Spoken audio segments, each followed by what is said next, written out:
Hello my dear friends, you're in the Military Summary channel, and today we will discuss the situation in Ukraine on the 6th of November of 2025. Today we have lots of very interesting updates, so let's start. And first we're going to discuss the situation on the ground. During the previous 24 hours we received lots of very interesting videos and changes. So let's start. And first let's talk about the western Zaporizhzhia direction, where the Russians continue their offensive operation on the line between the settlements of Primorsk and Stepnogorsk. According to information we have, the pro-Ukrainian sources during the previous day adjusted their maps, adding additional territories under complete control.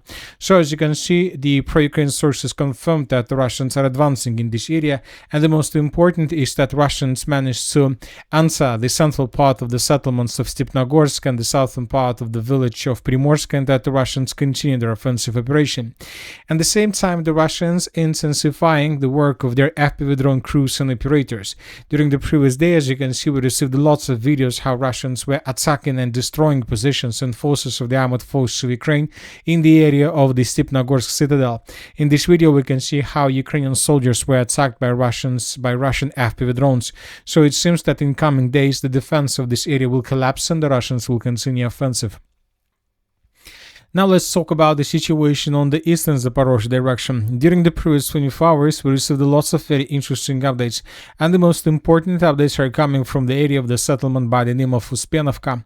So this morning, the pro-Ukrainian sources also adjusted their maps by adding additional territories under control of the armored forces of the Russian Federation and by expanding the gray zone further in the western direction. So this is the map that was provided by pro-Ukrainian sources. As you can see, according to this map, the Russians during the previous 24 hours managed to improve their position significantly. Currently, by the end of the 6th of November, the Russians have already established control for more than 80% of the settlements. The Ukrainians control just 20%. So it's according to our map. According to pro-Ukrainian sources, there are no more positions, there are no more strong positions of the armored forces of Ukraine on the territory of the settlement. There are just positions of the armored forces of the Russian Federation and the gray zone. So this is the situation in this area. I would like to remind you that Russians began their major offensive operation in this area several days ago, and for example, this is exactly the moment when the Russians launched their full-scale offensive, and this offensive started on the 30th of October of 2025. As you can see, the Ukrainians are showing very big and huge resistance to the Russians. Probably the battle for Uspenovka during the entire Zaporizhzhia offensive operation is the longest battle.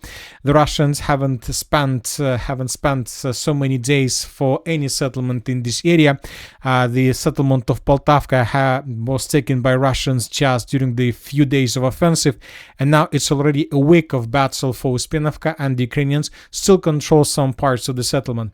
Anyway, we believe that today or tomorrow the village of Uspenovka would be captured by Russians completely. This will allow the Russians to answer the Gulai Polya operational space, and from these positions the Russians would continue offensive operation further in the southwestern direction with the purpose to take under complete control the settlement of Gulai Polya. Furthermore, today several sources reported that Russians also managed to capture the settlement of Solotka. If we take a look at the map that was provided by pro-Ukrainian sources, they partially confirmed this information. According to their map, the eastern part of Solotka is already in the gray zone. So maybe tomorrow the Russians and the Minister of Defense of the Russian Federation would confirm that still these settlements would be captured by Russians.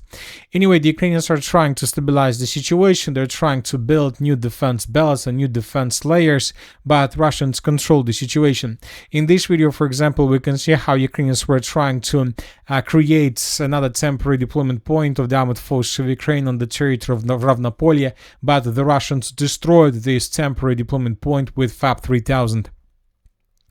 Another important update is coming from the northern flank of the Zaporizhzhia direction. So this is another update that was provided by pro-Ukrainian sources, and as you can see, the pro-Ukrainian source adjusted the gray zone further in the northern direction, and according to this gray zone, the first sabotage and reconnaissance group of the armored forces of the Russian Federation were spotted in the southwestern part of the settlement of Aristopol. So according to pro-Ukrainian sources, this territory is already in the gray zone, which means that the Russians have begun their assault operation in the direction of the settlement of Velika Mikhailovka. This is a very important piece of news. Maybe the Russians will continue, and maybe the Russians will try to cross the river of Volcha, and if Russians can capture the settlement of Velika Mikhailovka, this is going to be the second village on the Ukrainian side of the river of Volcha. The first one was the settlement of Ivanovka. This territory was captured by Russians several weeks ago, and now the Russians have begun another assault operation in this area. So we see that Ukrainians are not able to do anything with the Russian offensive, and most likely the Ukrainians will continue retreating. Now let's move further and let's discuss the situation in the Pokrovsk direction. During the previous 24 hours, we received lots of very important videos. Zelensky is saying that the situation is stable in the area of the city of Pokrovsk, that Ukrainians control the lines, that Ukrainians are not retreating, that Ukrainians are about to finish the clearing operation. But today, pro-Russian sources published this video, and this probably video describes the current situation on the ground. So in this video we can see probably up to 20 Ukrainian soldiers that were retreating from the city of Pokrovsk in the northwestern direction along this tree line. So once again, up to 20 soldiers were running away from the city of Pokrovsk completely exhausted. So as you can see, these Ukrainian soldiers didn't use any security measures. They were moving very close to each other, and of course when the Russians discovered them, they began bombing and attacking them with artillery and FPV drones. So this episode was geolocated, and this is exactly the tree line that Ukrainians were using for retreating. So Ukrainians were moving along this tree line from the southeastern and the northwestern direction, probably with the purpose to answer the settlement of Grishin and basically to save their lives. So we know that when you talk about stable situation, of course, if there is a stable situation, we will not see videos of the type of retreating soldiers. This video with the retreating soldiers tell us about completely different thing, that Ukrainians are trying to save their life, and that most likely Ukrainian military authorities launched probably something like a media operation with the purpose to stabilize the situation and to tell us that everything is under control, and meanwhile they're trying to save soldiers, vehicles and everything they can. As for the changes on the ground, as you can see during the previous 24 hours, nothing was recorded. So just attacks, just lots of explosions, lots of FPV drone strikes on Ukrainian forces. There is just one small adjustment that was published by pro-Ukrainian sources, and according to this report, the Russians, as a result of offensive operation, managed to answer the settlement of Mirnograd from the east, and the Russians managed to dig in deeper. So this is a very important piece of news, because Ukrainians confirm that the battle for the city of Mirnograd also has begun. The Western media says that the fall of Pokrovsk is just a matter of days, 2 weeks at most, according to the Le Monde. A Ukrainian officer from a motorized rifle brigade stationed in the city told French publication this. He criticized the command's mistakes that allowed to the city to be besieged. For weeks there were no normal supplies, and for several days now the city has been completely cut off. No equipment can get through. A city like Pokrovsk, given its size, numerous tall buildings and thick-walled factories, could hold out for months, even years. It's a fortress, he says. So lots of sources are telling us just about one thing, that from several days to several weeks, and the city of Pokrovsk would be captured by the armed force of the Russian Federation completely. Of course, the Ukrainians are trying to stabilize the situation. They're trying to bring as many as possible vehicles, infantry and soldiers, but sometimes it seems that Ukrainians can't even get not just the city of Pokrovsk, they can't even get the settlement of Grishna, which is very far from the cauldron itself. The Russians established complete control over the logistic, and everything that enters the Pokrovsk Killzone can be destroyed by Russians within just several seconds. In this video we can see how another vehicle was trying to get to the city of Pokrovsk, but was destroyed probably 10 kilometers from the city limits. Now let's move further. and let's discuss the situation in the northeastern part of the Pokrovsk agglomeration. During the previous 24 hours, the Ukrainians managed to improve their positions. The Ukrainians launched their major offensive operation in the area of the Shakhovo pocket several days ago, and during the previous days we had these changes. And now we see that the Russians most likely decided to fall back from this territory further in the southern direction towards more reliable positions with the purpose to stabilize the situation a bit further to the south.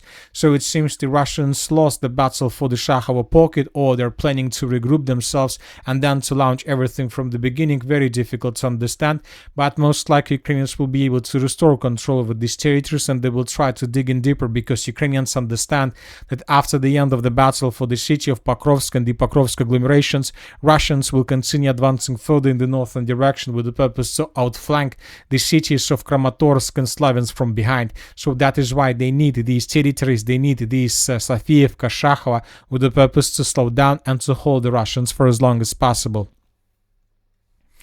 Now let's talk about the city of Konstantinovka. During the previous 24 hours, we had additional changes. So this is the situation by the end of the 5th of November of 2025, and this is the situation by the end of the 6th of November.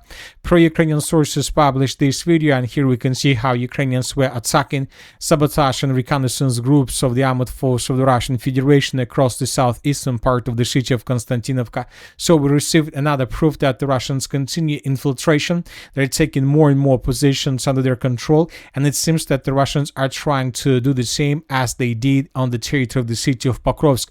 Due to the fact that Ukrainians have huge problems with manpower, they have huge shortage of manpower, Russians use the situation. They're sending more and more assault groups, and they're infiltrating deeper and deeper on the territory of Konstantinovka, trying to make lots of problems for Ukrainians in this area, first of all for soldiers of the armored forces of Ukraine. As for the Siversk-Liman direction, during the previous 24 hours, we haven't received almost anything when talking about changes. But as you can see, during the previous 24 hours, we received lots of videos of how Russians were hunting and attacking Ukrainian vehicles that are moving between cities of Slaviansk, Liman, and Siversk. The Russians, as you can see, according to this number of geolocations, managed to destroy Ukrainian logistics completely. Currently, Russians have hundreds of drones and hundreds of FPV drone operators above this territory. They are searching and destroying everything they are able to search and destroy. Ukrainians can't do anything with this, and most likely this can lead to complete collapse of logistics and complete collapse of defense. Furthermore, I would like to remind you that several days ago Russians entered the southern part of the city of Siversk, and now most likely all these attacks against Ukrainian equipment and vehicles have just one purpose: to exhaust Ukrainians on the territory of Siversk and to force them to fall back from this territory. But once again, as for the changes on the ground, we haven't received almost anything. As for the Kupiansk direction, the Russians continue controlling the river Voskol with its main river crossings and pontoon bridges. The Ukrainians are trying to use them for evacuation purposes. For example, today the Minister of Defense of the Russian Federation reported that Ukrainians tried to break through and try to use these, let's say, pontoon bridges with the purpose to escape the squadron, but Russians established complete control and the Russians ambushed Ukrainians in this area. The Russians are saying that the entire group of the armored forces of Ukraine that were trying to escape the cauldron was completely destroyed along the river Voskol. And in all these videos we can see lots of episodes how exactly the Russians were hunting and destroying vehicles and troops of the armored forces of Ukraine. Furthermore, the Russians continue bombing and attacking the cities and towns in the entire Kupiansk cauldron. In this video we can see how Russians attacked the settlement of Kupiansk-Uzlovoy. Now let's move further and let's discuss the situation in the area of the city of Volchansk. During the previous 24 hours, the Russians managed to improve their positions. I would like to remind you that just yesterday, pro-Russian sources published this video where we can see how Russian soldiers raised the Russian flag in the most southern part of the settlement. And today we see that the Russians continue advancing. Now the Russians are moving in the southeastern direction. And this morning, not this morning, but before we started making this video, some pro-Russian sources reported and published videos where we might see how Russians continue advancing further in the central part in the southern parts of the city of Volchansk, and most likely during this night we're gonna adjust the map once again. And that's it for today. Military with Summary channel reminds to condemn any violence in the world. Thank you for watching. Subscribe to my channel, put your likes, join my Patreon, and have a good day. Bye bye.